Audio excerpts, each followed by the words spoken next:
Hola, buen día. ¿Cómo les va? ¿Cómo andan? Bien, gracias por el espacio. Bien, muy bien. Diego, ¿esto qué tan aplicable va a ser? ¿Es A ver, constitucional? vamos a ver, primera cuestión creo que es importante es el rechazo del habeas corpus por el habeas corpus presentado en el día de ayer por Pitrola, el CELS y Pérez Esquivel, donde el juez actuante dijo que no veía configurado la violación de derechos y garantías constitucionales.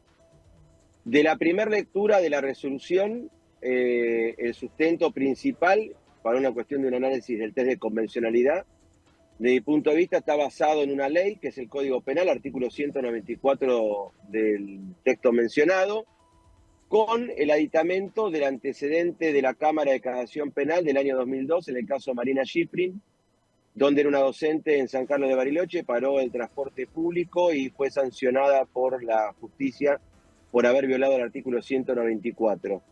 El protocolo, obviamente que desde mi punto de vista, no afecta el derecho a peticionar a las autoridades, que está establecido en el artículo 14 de la Constitución Nacional, como así tampoco afecta el derecho de la libertad de expresión, la libertad de asociación y la libertad de reunión. Lo que hay es una colisión normativa entre distintos derechos, en esta instancia el derecho de transitar, el derecho a trabajar, el derecho a educarse, el derecho a la salud, y por el otro lado, todos los derechos que te acabo de mencionar. Entonces, la Comisión Interamericana de Derechos Humanos, en la Relatoría para la Libertad de Expresión, desarrolló unos estándares para que sean tenidos en cuenta por los estados al momento de la resolución de las cuestiones de manifestaciones pacíficas. Y repito la palabra pacífica. Claro. Entonces, lo que dice claramente la Comisión Interamericana y la Relatoría es que los estados o los gobiernos deben buscar los mecanismos y el equilibrio para conjugar los distintos intereses y derechos en pugna y en ese equilibrio buscar la armonización de todos los derechos. ¿Para qué? Porque es importante saber esto y que creo que la audiencia de ustedes lo sepa. No hay ningún derecho por encima del otro. Claro. No hay derechos absolutos en la Constitución argentina. Entonces, yo no puedo decir, mi libertad de expresión vale más que el derecho de Laura de estar transmitiendo en este momento en el programa de televisión. Hoy el presidente de la Nación hablará en cadena nacional, va a largar un DNU que supuestamente traerá una batalla y una catarata de Sí, se piensan derogar varias leyes. A ver, Una decena de ¿sabés leyes. algo? ¿Podés adelantarnos Mirá, algo? a ver, yo lo que te puedo adelantar es lo Sí. que dice la Constitución y lo que Bueno. dicen los fallos de la Corte Suprema de Justicia de la Nación. Que no es menor. Es decir, la Corte Suprema, en el fallo Peralta de 1990, en el fallo Berotti, en el fallo Consumidores Argentinos, estableció estándares para la aplicación de los decretos de necesidad de urgencia.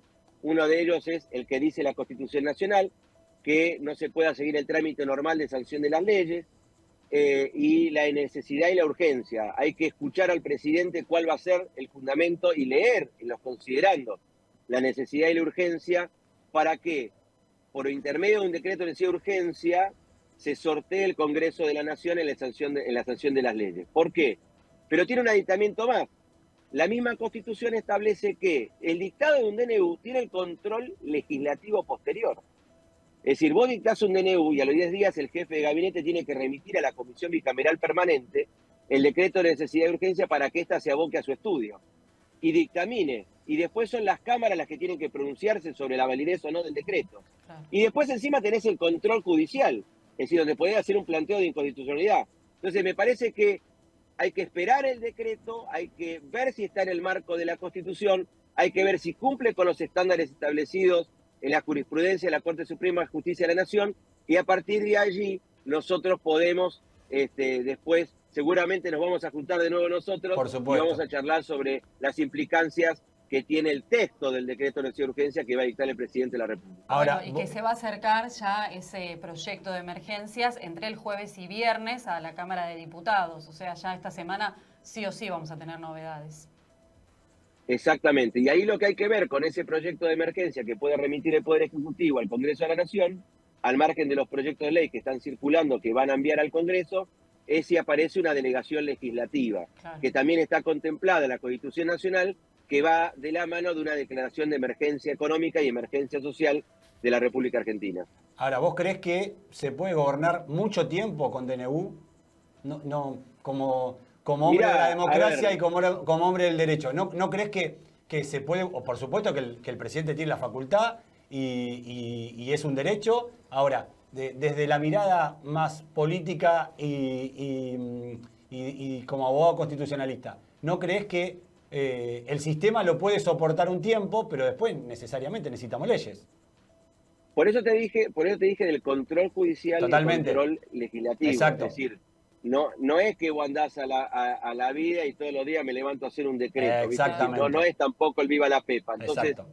lo que yo creo que Giovanni Sartori, en su Ingeniería Constitucional Comparada, él dice que el decretismo es uno de los males de América Latina. Claro. Vidar Campos también sostiene que los decretos de urgencia son una cuestión compleja, excepcional y que tienen que ser regulados de tal manera que, como bien dijiste vos, no puedo vivir a decretos de urgencia. Por eso yo creo que si el día viernes, después del DNU, se convoca al Congreso Nacional a sesiones extraordinarias, yo creo que ahí vamos a ir ordenando y viendo cómo van a trabajar las cámaras, tanto de Senado y Diputados, y cómo la Comisión Bicameral va a resolver la cuestión de los DNU. Diego, te agradecemos mucho esta comunicación. Tenemos una jornada por delante que seguramente nos va a dejar muchas novedades y esperemos que la marcha sea de forma ordenada y pacífica. Gracias, Diego, que tengas buen día. Un beso grande y felicidades para ambos y para todo el equipo de ahí del canal.